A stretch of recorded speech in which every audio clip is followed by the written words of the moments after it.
everyone. I'm George Chrysant, talking to you from Oklahoma City, Oklahoma, about CREST and Act 1 trials. I'd like to thank Dr. Craig Walker for putting all of this together and all of the other fine faculty for putting together this digital education series, which I think is very useful and very important. So I'm going to walk us through a couple really important trials over the next 10 to 15 minutes. These are my disclosures. So the first place to start is with CREST, and CREST at this point for most everyone is not a new trial. There's no real new information. We've got great data out to 10 years that was provided by the CREST investigators. And as you can see in this somewhat busy slide, you essentially have no difference out to 10 years in very important endpoints such as stroke, death, MI. There's no difference in ipsilateral stroke or really any stroke, regardless of how you look at things. And this is out to 10 years. So this isn't 1 year or 2 year or 5 year. It's 10 years, an entire decade. If you look at the primary composite endpoint, again, I don't want to belabor this, but there is no difference statistically between stenting and endarterectomy. And by the way, this is not an anti-endarterectomy presentation. Endarterectomy is a fine procedure, has been proven over time. This is more a backup and a confidence builder for stenting over time.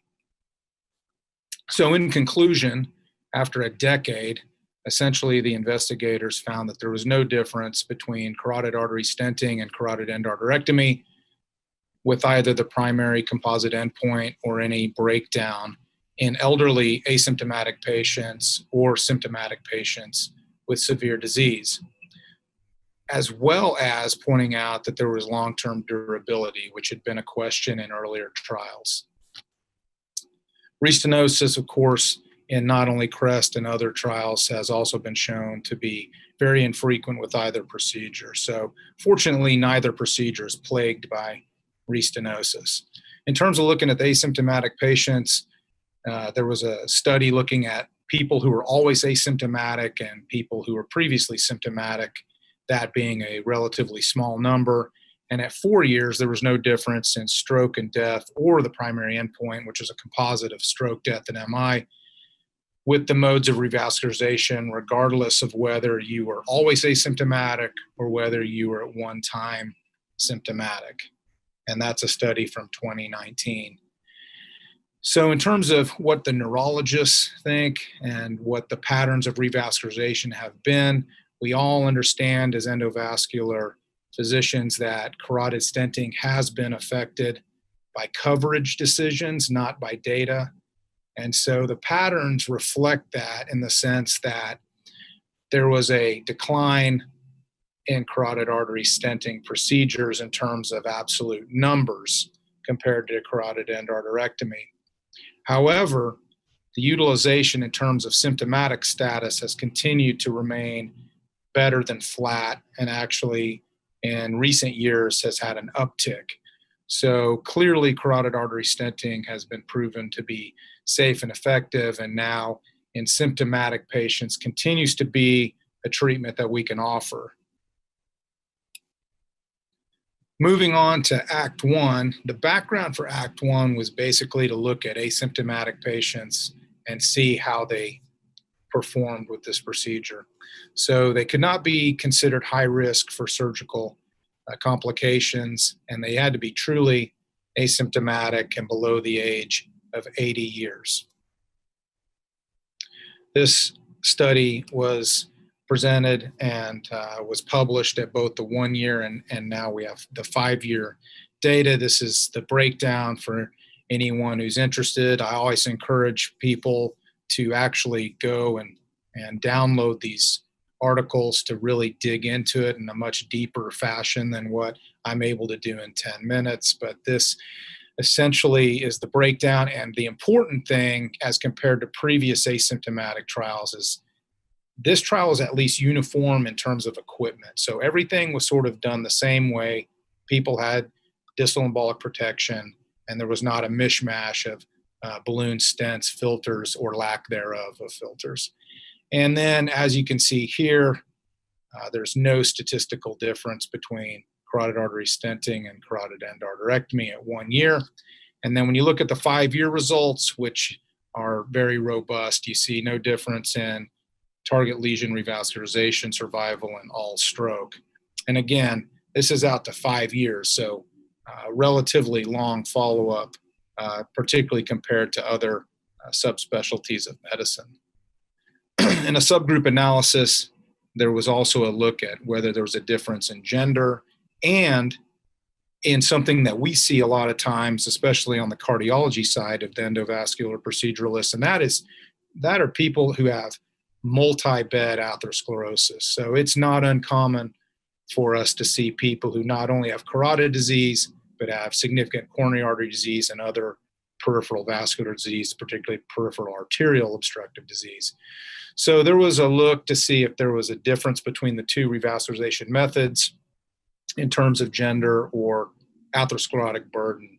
And in general, there was no difference to speak of. However, you'll see that in women, they did perform a little bit better when undergoing carotid artery stenting.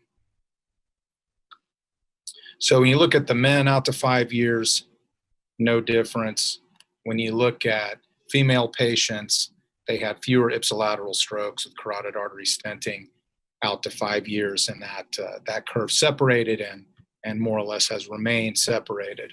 So an interesting finding for an interventional trial of any sort, that women do better. Usually that's not the case. So that was an interesting finding here. And then what about atherosclerotic burden? Because there had been signals from earlier trials and registries, in particular CAPTURE-2, that had suggested that in someone who's got multi-bed atherosclerotic disease, maybe carotid artery stenting is a safer option. So when you look at the burden, you will see essentially no difference unless you get to that patient that I see fairly commonly in my practice, which is somebody who has carotid disease, coronary disease, and peripheral vascular disease. In that a segment of the population, there was a difference that favored carotid artery stenting. But if you only had carotid disease, or if you only had carotid plus one other bed, there was no statistical difference. And this just shows the illustration of the group that I'm talking about that has multi-bed, meaning carotid, coronary, and peripheral vascular disease. You can see that stenting has a better event-free survival over the long term. And you see that the curves actually separate fairly early and then continue to separate. In terms of ipsilateral stroke, we have sort of the same story where you have that segment of the population that has the multiple beds of atherosclerotic disease having fewer ipsilateral strokes, curves separating relatively early and then remaining separated over time.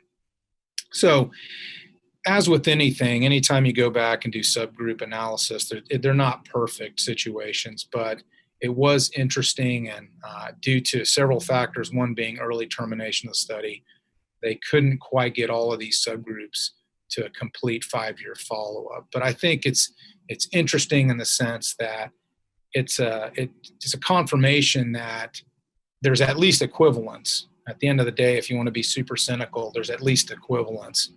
But there's probably some subtle differences between the two revascularization methods, depending on subgroup. So in conclusion, the Act 1 sub-analysis showed that women did better overall with carotid artery stenting. And then as your burden of disease increased, particularly to multiple beds, there was a difference which favored carotid artery stenting, which was something that had been seen in earlier trials, as I mentioned, and was proven here. The data is also consistent with previous carotid literature, but when you start to compare it with CREST, and of course we would need probably an entire morning session to break down all the nuances of CREST when you consider the length of the trial and how long it took to finally get out. There's going to be some inconsistencies, but The CREST data shows what it shows, which is basically no difference, and the ACT-1 data is very strong in support of the safety of carotid artery stenting in asymptomatic patients. So with that, I thank you for your attention. Look forward to seeing y'all in person next year in New Orleans. Again, thanks to Craig, and thanks to Tom and his team for putting this together. It's a very important body of data, and I hope everyone gets a little something out of it. Have a good day.